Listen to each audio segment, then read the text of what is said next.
Bayete.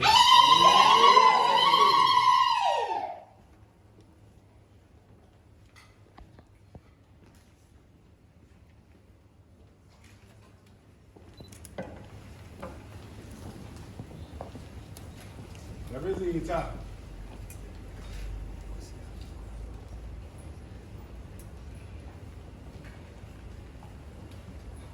Siyabonga, you may be seated.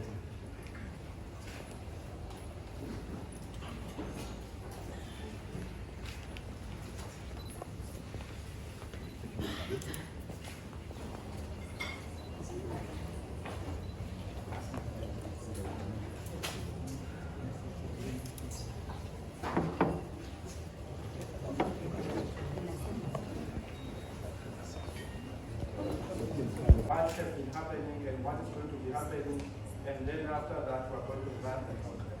I'm going to recall the man who has made this to happen. I remember we traveled together to Swaziland to say